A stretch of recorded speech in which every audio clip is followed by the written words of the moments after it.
Welcome to the Infinite Women podcast. I'm your host, Allison Tyra, and today I'm joined by Morgan Gilbert, a communications officer with CSIRO, to discuss women in medicine in the ancient world. And just as a disclaimer, there will definitely be women we've left out because there are just so many that are mentioned in passing, but about whom we don't know very much, or we just missed when we were researching this episode. So it is not comprehensive, but we'll do our best. So, the earliest documented women physicians I'm aware of were in ancient Egypt, thousands of years before the Common Era. Yeah, absolutely. So the first recorded women physician, who was actually possibly the first woman scientist, was Merit Ptah, and she was an Egyptian living in the 28th century BCE, who was the royal court's chief doctor. And even before that, there's also evidence that suggests a woman ran a medical school at the Temple of Neith in Sais around 3000 BCE, but her name has unfortunately been lost to history. Even among the religious pantheon, two of the four deities most commonly associated with healing were female. So that's Sekhmet and Serket. There's also Pesishet, who was known as the Lady Overseer of female physicians around 2500 BCE. She was also referred to as the king's associate in inscriptions from her stela at Giza. And then there's Homer's Odyssey, who mentions Polydamna, wife of Ton, a woman of Egypt, who gives Helen of Troy a drug to banish sorrow and ill humor. And that's circa 12th century BCE. So a lot of things going on very, very far back. Yeah, and it is important to remember that we have so little documentation from, the early periods that we're talking about. So just the fact that any of this exists is actually really amazing. Yeah, absolutely. All of this is pretty much prehistory. So before there were written records, some of it even. So it's great that we have even some evidence of what was going on back then. And a lot of it is on, as you mentioned, the stela at Giza. So we're talking about tombs and things that were inscribed in stone. And obviously, you have to be pretty important to warrant that kind of treatment. But interestingly, there are several Egyptian queens that we have records of them being associated with medicine. Yeah, so there were multiple Egyptian queens actually who were associated with medicine. So there was Hatshepsut. She lived around 1479 to 1458 BCE, and she founded medical schools and encouraged women to study medicine. T and Nefertiti may have also promoted this too. And then Hatshepsut also promoted a botanical expedition to search for medicinal plants. Then there's also Cleopatra VII, and she reputedly wrote a book on medicine, though she may have simply sponsored its creation. And a later and less well known Cleopatra wrote a book on obstetrics in the 1st century CE that was routinely consulted by doctors, including the famed Roman physician Galen. And it's likely that history has probably confused these two women. When we're talking about the physician Galen, he is going to come up a couple times, and it is one of those situations where we don't necessarily have Cleopatra's book on obstetrics, but we have a record that someone else wrote that it existed. And so it's that sort of like tenuous situation that we often find, okay, here is a mention of someone, and that's all we know about them, which is both tantalizing and incredibly frustrating. Oh, absolutely. We're working with very small pieces of evidence and trying to fit them together and see what it was like for women in medicine in the ancient world. So it's exciting, you're right, but also very frustrating. And of course, on the Greek side, there were plenty of Greek women practicing medicine as well, largely in the obstetrics and gynecology fields. Yeah, so there's a famous story from Greece that Agnodike wished to become a doctor in Athens, but this was forbidden, and women practicing medicine in Athens in the 4th century BCE actually seem to have faced the death penalty. But refusing to give up, she traveled to Alexandria, where women were routinely allowed in the medical profession. And once she had received her training, she returned to Athens to practice, but she did so disguised as a man. And when she was found to be a woman pretending to be a doctor, she was brought to trial charged with a capital crime. But, and this is where the story gets really cool, she was actually saved by her female patients who stormed the proceedings and shamed the prosecuting males into releasing her, and even later into repealing the law, which I think is just a fantastic story. In the Greek world too, there's in the 1st century BCE, Aspasia, and she was a physician who rose to fame as a midwife and gynecologist, including early work on techniques to induce abortions and actually the surgical management of an early miscarriage. So she introduced her own surgical techniques for uterine hemorrhoids, which were common and painful, as well as varicoceles and hydrocele, both of which are actually quite similar to recent and modern methods. Aspasia's work influenced physicians and surgeons of the Byzantine period, including Aetius of Amida and Paul of Aegina. And she was highly regarded by fellow physicians of her age, with Aetius considering her as a medical genius and at least equivalent to the best male surgeons of her time. She would advise her pregnant patients to avoid chariot rides, violent exercise, and avoid spicy foods in order to reduce the chances of an unwanted abortion. And she worked on preventative medicine with pregnant women. It is interesting when we're talking about what she was doing is still considered like best practice or very similar to best practice. But not everyone was as effective, shall we say, in their practice. Certainly, there were a couple of people whose methods weren't quite effective, and definitely that seems strange to us today. So Lais of Corinth, she was a Greek physician and midwife, and she was known for her disagreements with Elephantis and for Pliny the Elder's skepticism about the efficacy of her medicine. She and Elephantis allegedly disagreed about fertility, menstruation, abortifacients, and the use of several medicinal plants, including myrtle and cabbage root. Pliny also described her treatment for rabies and fevers, which involved a silver bracelet containing wool from a black ram. But at least it's not leeches, I guess. Maybe if you could fix some, modern problems with a silver bracelet, that would be pretty cool, I reckon. But unfortunately, probably not super effective for those women, those people. And when we're talking about her disagreements with Elephantis, that's actually another female physician. Yeah, she was. So Elephantis was a physician and she was also a poet. In the classical world, she was renowned as the author of a notorious sex manual, but it has been suggested that the manual was written by a courtesan of the same name. So another case where we've got two people with the same name in history and it can be hard to separate them. Our sources sometimes cannot differentiate between the two, which makes it a little bit tricky. And also none of Elephantis's works have survived, but they are referenced in other ancient texts. And she seems to have written a manual about cosmetics and another about abortives. CSIRO, who was around in the 1st century BCE, was an obstetrix, or an ancient Greek obstetrician, who was also mentioned by Pliny the Elder as an author of treatises on postpartum fever and menstruation. There was also Olympias of Thebes, who was a Greek midwife who lived in the 1st century as well. She was also a writer, and she was distinguished amongst the ancient Greeks for her medical writings and for her medical ability. According to Pliny the Elder, Olympias said that mallows with goose grease cause abortion and that she could cure a type of barrenness by bull's gall, serpent's fat, copper rust, and honey rubbed on the parts before intercourse. I mean, I don't know that that's not true. Yeah, we don't know it didn't work, so I don't know I'm too not many going to people who have test tried it. it, but Like, we do not recommend any of these things. do not That try is this my at home. disclaimer. None of these are Yeah, endorsed by either me or CSIRO or anyone. absolutely not. Also, the techniques suggested by Metrodora probably wouldn't try these at home either. So she was a female physician who was an extremely competent gynecologist, midwife, and surgeon. She lived in the 2nd century AD, and she wrote on the diseases and cures of women. And she advised to apply potato porridge mixed with goose fat in the form of pesos or pessary. Much of her work and concepts about the female body are still consistent with modern medicine, so probably not that pesos part, but examinations done with speculums, sexually transmitted infection, and other medical concepts have become part of modern OB/GYN techniques. And just because I don't think I was familiar with the term pessary until relatively recently, because it's not really a term we use anymore, but this is something that you would stick up the vagina. Yes, so probably again not something that is around in modern medicine, I would have to say. Yeah, we are not telling anyone to put potato anything up there.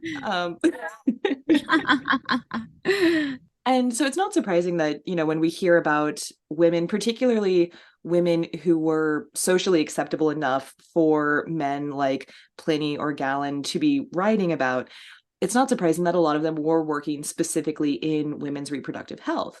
But, we should note not all of these women were working in obstetrics and gynecology fields.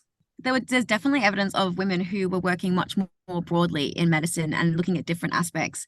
So going right back to the 12th century BCE, Agamede was, according to Homer, a Greek physician acquainted with the healing powers of all the plants that grow upon the earth.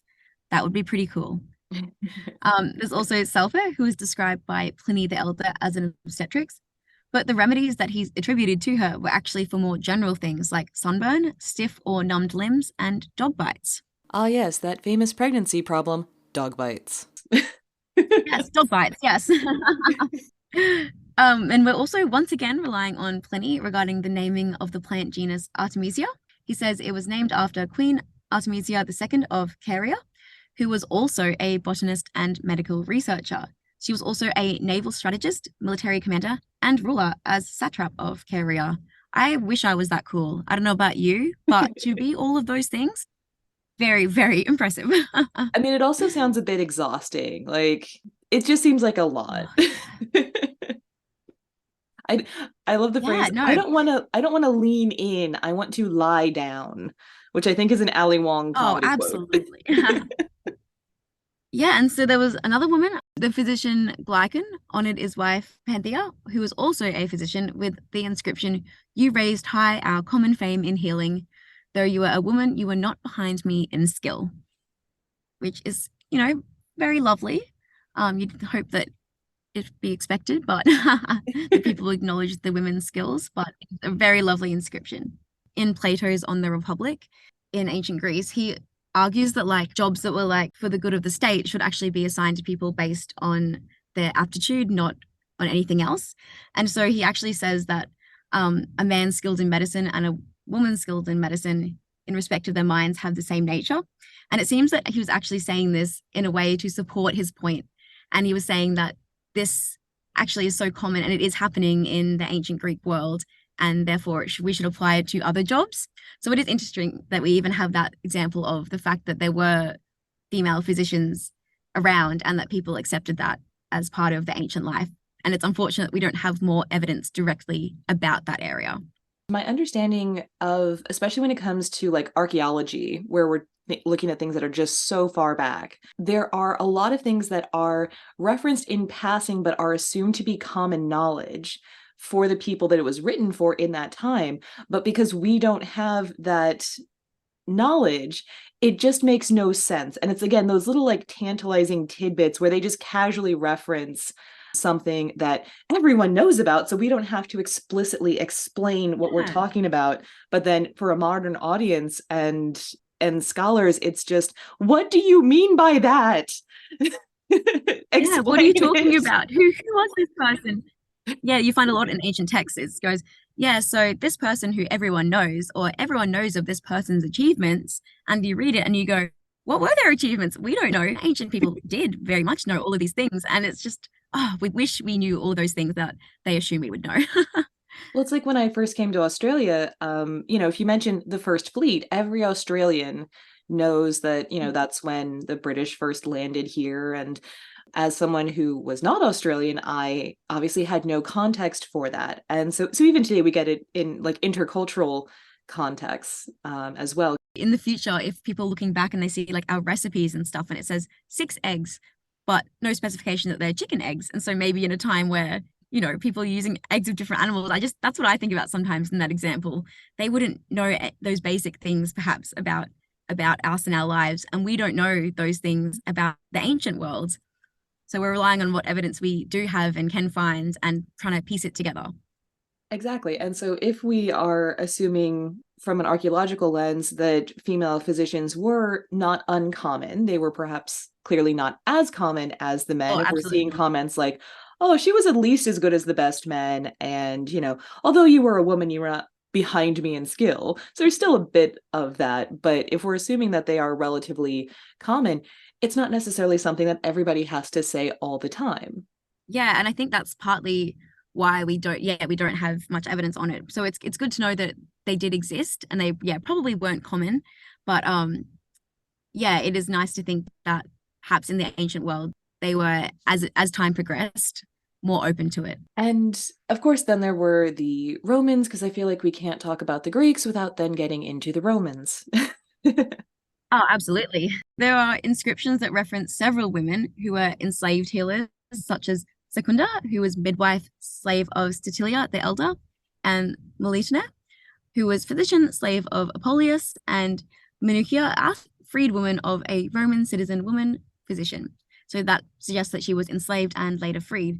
And yet it seems that though the position may not have been high paying, so women could probably not become wealthy by practicing medicine, it may have been enough to support themselves and even perhaps buy their freedom if they were a slave. You do see not necessarily the freedom aspect, but the skilled slave in American, pre-Civil War history as well, where it was just a question of if a female slave had healing skills, if they could mix up salves and tonics and that sort of thing, if they could act as a midwife, that was just a very valuable skill. And so, there apparently was an incentive to a certain degree for slave owners to encourage some of their slaves to garner those skills, because not only was it helpful on their own plantation or homestead, but then they could also rent them out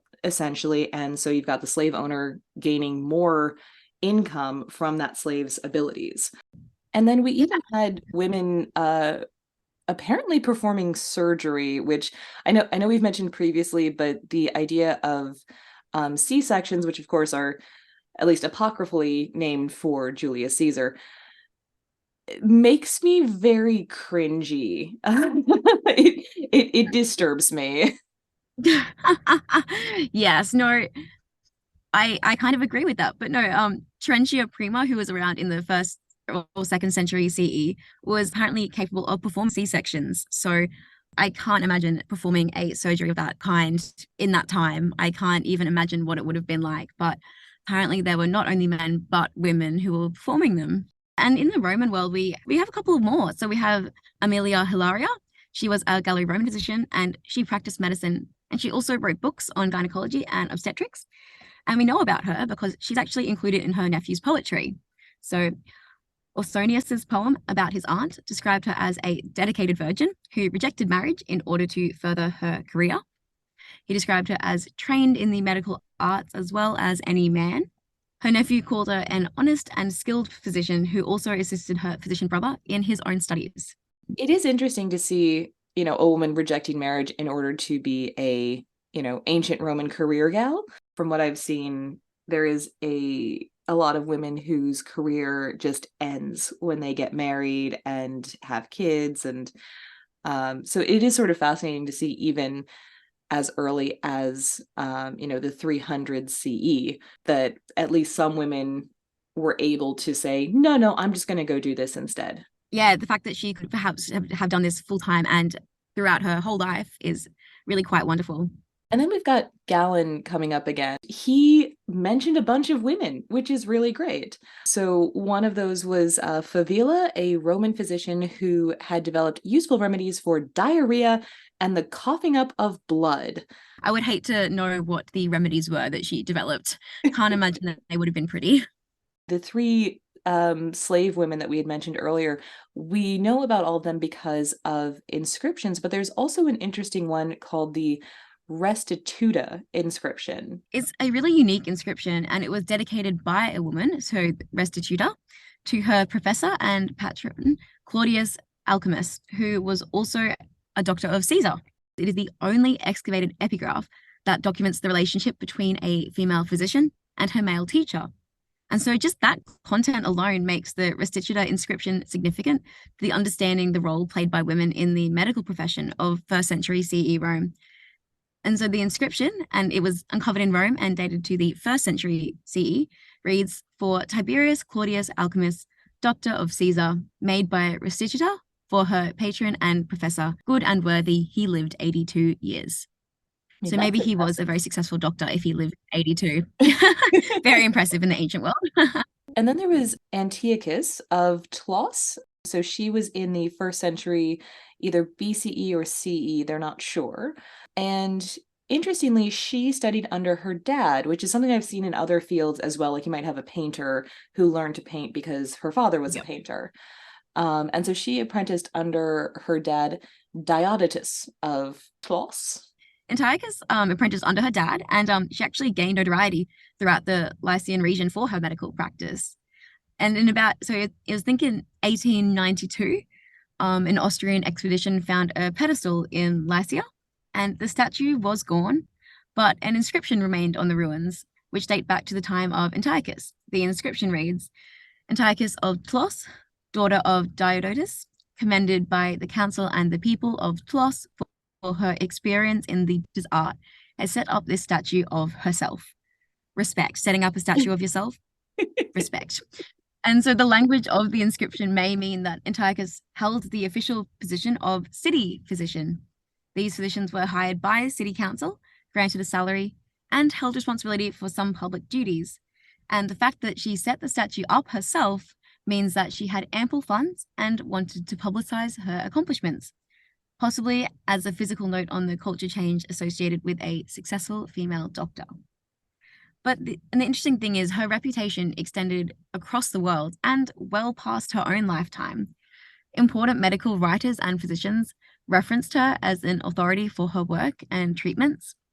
The disease authority Asclepiades of Pharmakion cited some of her remedies, and Heraclides of Tarentum dedicated one of his books on preparing and testing drugs to her. Galen credited her with healing mixtures for spleen diseases, dropsy, sciatica, and arthritis. And in these last records, there is evidence that Antiochus had people working directly for her. So she was a boss, is what we're saying. Basically, she was a boss. She was very successful, well respected, seems like, and set up a statue of herself. So what more could you want, really? Yeah, I now want a statue of myself, but I don't feel like I've earned it. I reckon you should. just out in the front yard, like a little garden gnome of myself. Exactly, just like a little one. Doesn't have to be a big one. Just, yeah. That's what all the cool kids are doing. Absolutely. And I wasn't able to find much about women physicians in China. So I don't know how much of that is like a language barrier issue of what's available in English. But even among male Chinese physicians, the earliest that I was able to find a record of was Biang Qiu, who lived in the 4th century BCE and is recorded as treating, quote, diseases under the skirt belt, or, a gynecologist. Yeah, and then so we've also got during the Han Dynasty, which is 206 BCE to CE about 220, and a gynecologist was called a breast doctor or a women's doctor. And the earliest recorded gynecologists under that name were two doctors called Yi Shu and Chun Yuyan, who treated one of the empresses during the Western Han Dynasty. And Chun Yuyan was a Chinese court official. She was the obstetrician and gynecologist of Empress Xu Pingzheng, and has been referred to as perhaps the first woman of her profession in China. During the 2nd century BCE, Yi Shu was a physician during the reign of Emperor Wu of Han. And then we've got Bao Gu, who was a Taoist physician in 4th century China during the Eastern Jin dynasty. And as we're moving into the Common Era, so like anything post year 0, the Byzantines also had multiple noted women physicians as well. So we have Leoparda, who was around in about the 4th century, and she was a gynecologist who served in the court of Gratian, who the male court physician wrote about in a book for women physicians. He dedicated that book to her and 2 other women physicians, Salvina and Victoria. So yeah, we have a man writing a book for women physicians. Interesting. But at least he mentions and acknowledges that women physicians exist, but it's so annoying that the only record we have of these 3 women is that this guy mentions them in passing. Yeah, once again, we are back to that problem, and it's very frustrating. And I have to note, as I was looking at these women, I kept seeing a lot of historicity debate where you've basically got usually white male scholars claiming that this woman or that woman didn't actually exist. And my impression is that there does seem to be more of this with women than with men. Like you'll have scholars who will bend over backwards to insist that the Iliad is historical fact, but then claim the Amazons didn't exist even though they appear in the Iliad. And obviously we have evidence of Scythian women warriors. So I don't know how much of the claiming that someone like Agenike was apocryphal or a legend or whatever, how much of that is just sexism versus what is actually supported by the evidence. And I don't have a PhD, so I can't really judge that for myself, but I suspect it leans towards sexism. But that's also my personal bias. I just assume sexism. Yeah, I also do not have a PhD, but it is clear when you're looking through scholarly works about women in the ancient world. Obviously, for a long time, history was mainly written by men. And even a couple hundred years ago, with some of the things that we're working with now, they're also written by men, and only men received an education and were writing about these things. And so over time, it is probably likely, whether maybe even unconsciously, that these women in history have been left behind and forgotten. Whether that was intentional or not, we don't know. The, men write history aspect is borne out just in the conversation we've been having. So you've got, the male physician from the Byzantines, you've got Homer, you've got Pliny. The people that we are referencing are all the dudes who did mention women. We've mentioned the Roman physician Galen, who used Cleopatra, the physician's obstetrics text. And he also praised women like Margareta, who held a prestigious position as an army surgeon, and Origenia, whose remedies he praised. But even then, I think you mentioned before we started recording that you found some sources saying that, oh, these women probably didn't exist, even though we've got him saying they did. Yeah, absolutely. If you go through the scholarly works and you go through all the source material, there is definitely a mix. There's people who say, no, these women didn't exist. And there are people who say they did. And they both have evidence. And it's one of those cases where it is hard to weigh it up and figure out whether they did or not. But it is frustrating that a lot of people tend to automatically err on the side of they didn't exist. Whereas there are other cases throughout history where people have erred on the side of, oh, they must exist, or these powerful men definitely existed, and yeah, they're role models and those kind of things. And a lot of these things we don't know for sure because we're relying on, in some cases, not even secondhand, but like third hand or even resources from later. And we don't know how much of this was true or not. But at least we know that there definitely seems to have been an element of truth to this. We know that there were women physicians in the ancient world, and that probably wasn't always allowed or accepted, but they definitely did exist. And if it's a question of some people say they probably did and some people say they probably didn't exist, I'm just going to go ahead and give them the benefit of the doubt and go with the probably did exist crowd. But let's skip ahead a few thousand years. And you're doing some really interesting work with CSIRO in the medical space as well, and particularly carrying on this lovely legacy of women helping other women with obstetrics and gynecology. And with the Australian eHealth Research Centre. So what we're really doing there is looking at how can we use digital technologies to improve health and healthcare for everyone in Australia. And one of our groups are focusing on an app that they've developed called Mother. And similar to some of these lovely women we've looked at who have focused on obstetrics and gynecology, the Mother app is for pregnant women, and it's to help them manage gestational diabetes, which affect around 1 in 7 pregnant women in Australia and can cause quite a few birth complications and increase your risk. And so they've developed this app to try and help women manage their condition and be healthier and have a better quality of life throughout their pregnancy. Professionals at the Mater Mothers Hospital in Brisbane, they found that traditional care for gestational diabetes was a major burden on women because having to measure your blood glucose 4 or 5 times a day, write them down manually, go to a physical doctor's appointment about once a week. That's a lot of time out of your day for anyone. And for perhaps women who are caring for children or having other carer responsibilities, as well as working or anything else in their life, it is a huge burden.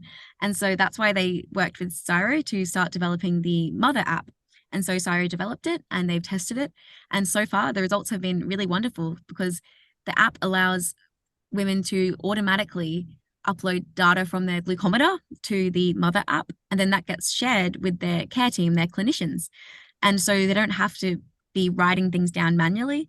And depending on how their results look, it means they have to go into the hospital physically much less. So it's giving them time back into their day as well. So that's just one of the things that I love about the science that's going on at the moment at CSIRO and in the world. There's a word for it. Someone coined the term femtech. So it's got a few different definitions, but it's technology to meet the specific health needs of women. And so this is one of those examples.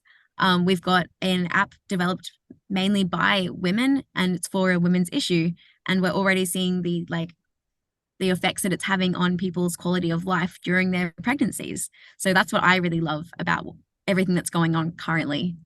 Join us next time on the Infinite Women podcast, and remember, well-behaved women rarely make history.